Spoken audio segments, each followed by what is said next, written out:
got to fight this guy. Oh, you got injured in camp. You lose to that guy too. Now you're set back when you could have been a champion. Yeah. You know, there's a lot of like weirdness going on with possibilities and, you know, just luck, bad luck, and good luck. Bad luck and good luck. Timing, I think, is a big thing. How is something like this allowed to happen?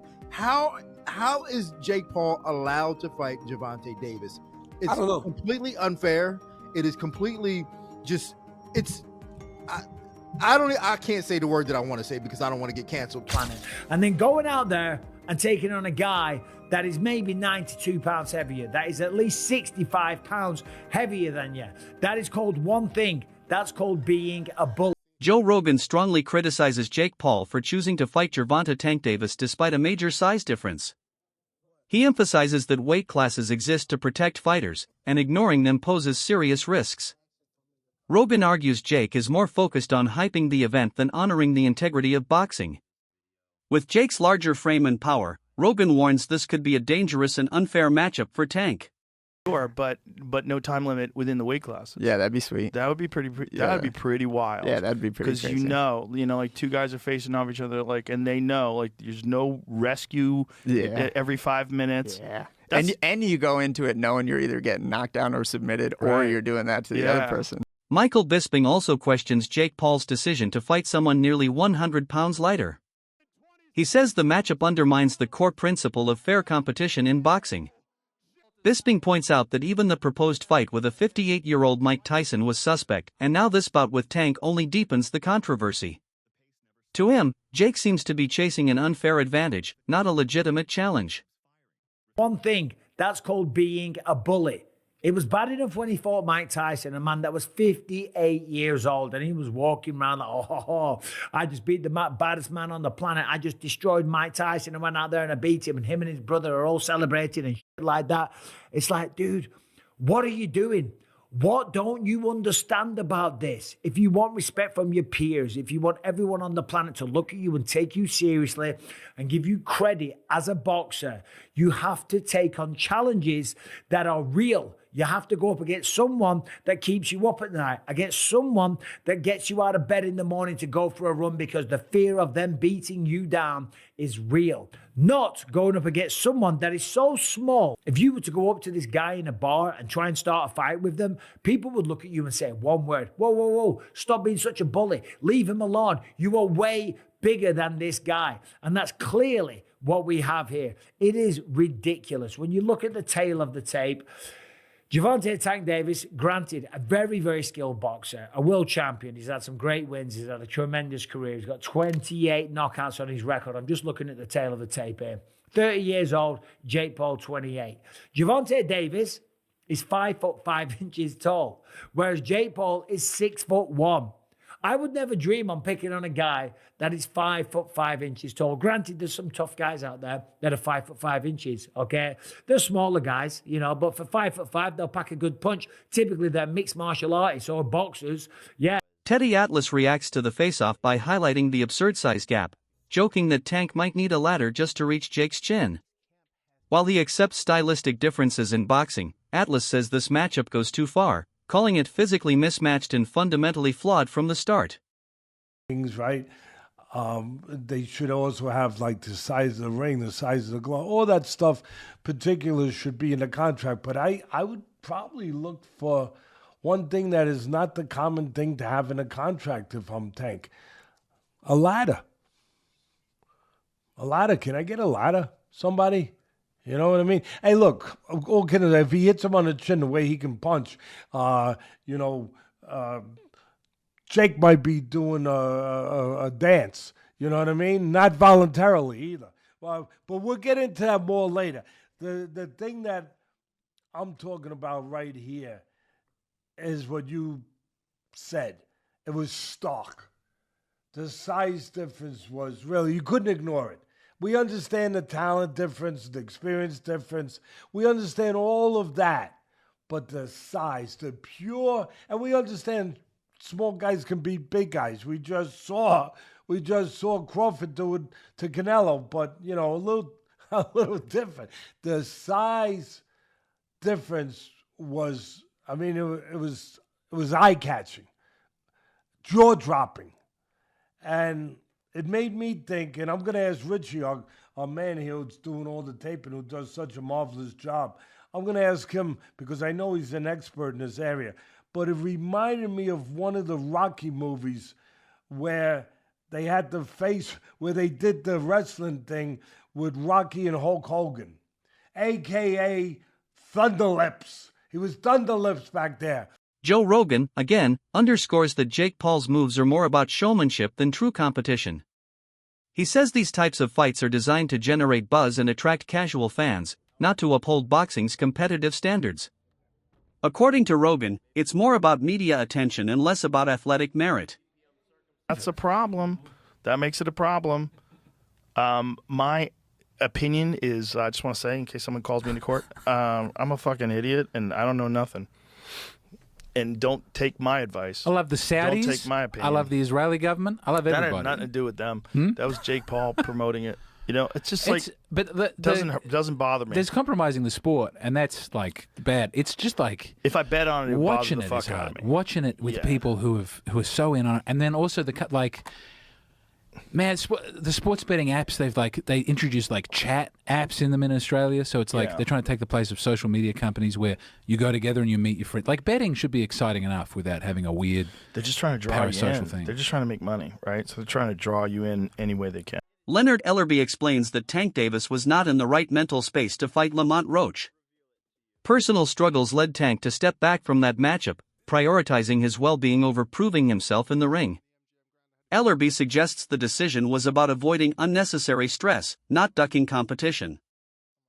Leonard Ellerby said, to tell you the truth, Gervonta Davis couldn't get up for Lamont Roach. And what does that mean? It means that he could not get inspired, that he was not motivated to fight Lamont Roach, that his mind was not in a place where it was like, yeah, okay, let's get it. And he was going to war with Lamont Roach. He was going through the motions with Lamont Roach during the training camp and could never really get himself motivated to really give the best of himself against Lamont Roach. And that probably affected him during training and during the fight. And that is something that can happen, especially if you really look back on what happened with the Lamont Roach fight and all of the ups and downs about that fight being made. Because first, if you recall, he wasn't supposed to be fighting Lamont Roach. The person he was supposed to be fighting was Vasily Lomachenko. You know, the guy that everybody says that he doesn't want to fight, that he didn't want to fight. Gervonta Davis was up and prepared to fight Vasily Lomachenko. So it shouldn't surprise anybody that if he tries to make a fight with Vasily Lomachenko, that fight doesn't go through. Then he tries to make a fight with Lamont Roach. He can't get the fight done for Houston with Lamont Roach because there was all kind of venue problems and drama going on around Gervonta getting a venue in Houston. So they wind up eventually moving the fight to New York City and pushing it back even further. So not only is it a fight where he didn't just jump out of from his last fight that he had and jump into a fight with Lamont Roach, he got held up. And then also during that period of time, he had to spend some time in jail for a parole violation after I believe that might have been after the Lamont Roach fight. Reports indicate that Gervonta Davis may retire after his fight with Jake Paul. Sources suggest his motivation is financial security rather than legacy or titles. Analysts see the fight as a business decision, a high-profile payday before walking away from boxing, especially after recent personal and professional challenges. What you making? Like, let's go band for band on what you making. Again, there's nothing wrong with Tank going to get his money, but let's all be clear that that's all the fight is for Tank. He's telling you without telling you that he's fighting Jake just because he's getting $40 million. So when we talk about boxing being dead, Tank has to line up at the front of the line. I can't blame him, but don't throw around, oh, boxing's dead and people switch sides and all of that. You chose not to be great. That's it. You chose not to be great. Stuff like that, choices like that will kill boxing, for sure. On a competitive level, it won't kill it on a business level. On a business level, until people run out of interest in these kind of matchups, it'll do well. On a competitive level, choosing not to fight the best will kill the sport. So maybe it's better if people like Tank aren't in the sport. And I don't even say that because I want that to be the case. I think Tank is ridiculously talented, but you can't want a fighter to fight more than what they want to. You can't. Tank fans or Tank people that like Tank and think he's one of the best, you can't want it for him. And then Shakur came back with, that's how I know you soft. I can't even go back and forth with you, soft ass. You'd rather pop to me on social media than get in that fire and get embarrassed. I get it.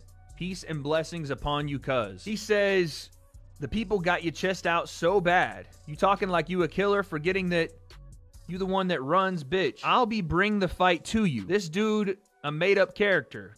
Quote, blessings upon you. Clown-ass dude, wanna be Kevin Gates? Oh my goodness. I mean, here's the thing though. You can't say that stuff about Shakur if you're not willing to fight him. This is the point I think that we're going to come to today, is that Tank can say all this stuff he wants, but if you're not willing to fight Shakur, then none of it means anything anymore. Even if you believe that Tank is going to knock him out, even if you believe that Shakur's a runner, or that he's not in the trenches, or he's not a boxer that's willing to bring the fight, or whatever, none of it matters. You're talking from the sideline because you won't fight. Daniel Cormier is stunned the fight was even approved. He recalls Tank seeming unclear about the weight class at the press conference, which to him signals a lack of structure and professionalism.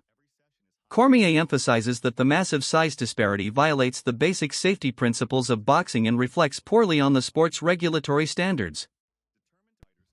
Jake Paul. Yesterday they had their first press conference. One of the most recognizable things is Jake Paul is huge compared to Gervonta Davis. And two, Gervonta Davis don't even know what weight they fighting, D.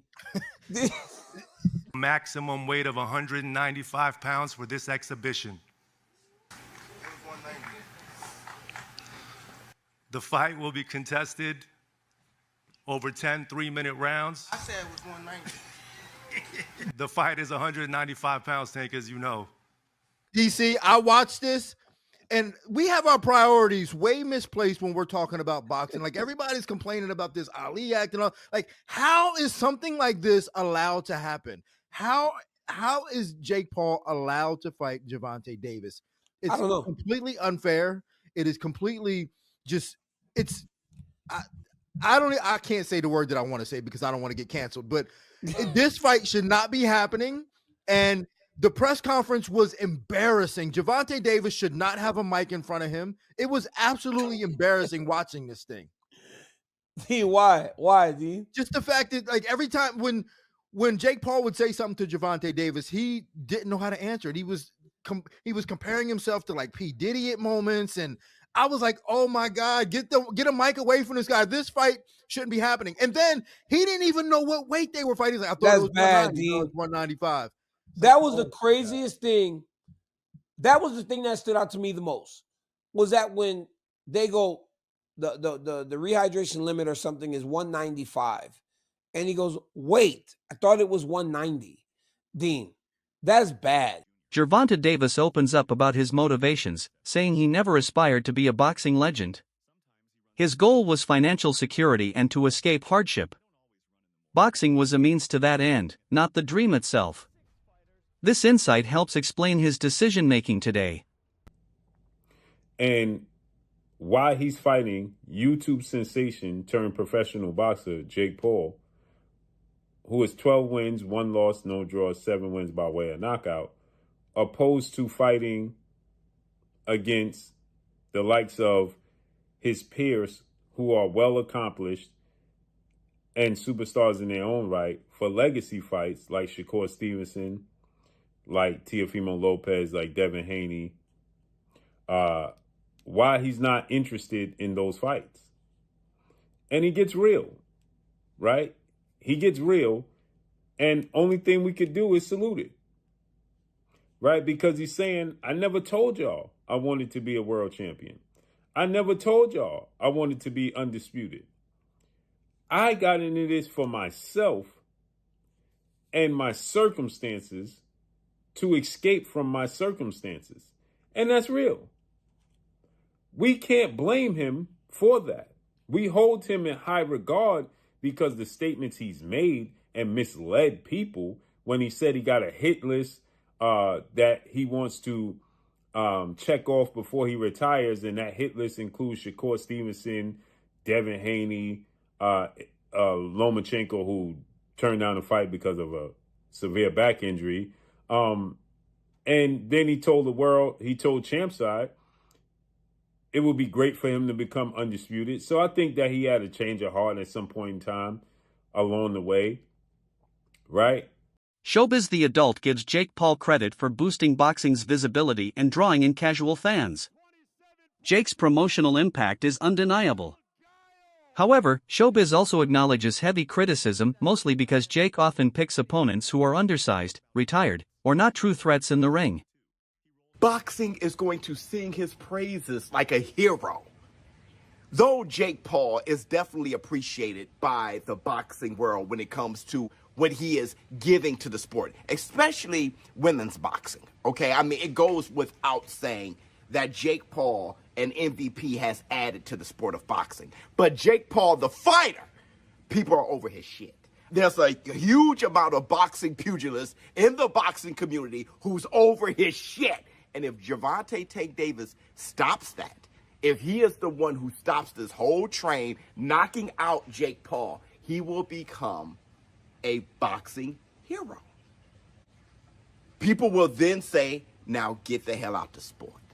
And I'm talking about from a fighter's perspective. That's what they're going to say. Now, it's not going to go on either one of their official records because it's an exhibition. Showbiz adds that traditional boxing fans are growing frustrated with these mismatches. He argues that if Tank beats Jake decisively, it could mark a turning point. Not only would Tank win, but he could also be hailed as a hero for defending the sport's integrity against spectacle-driven fights. Optically, visually, seeing that go viral, and I mean go viral, and Jake Paul will never hear the end of it. Help you up. We're going to see about it. Help you up. We're going to see. Because Gervonta Tank Davis is not only a real boxer, he's a real boy. He's 5'5". He's a lightweight. Skills pay the bills. Let him knock out Jake Paul, give him Bambi legs, or knock him down.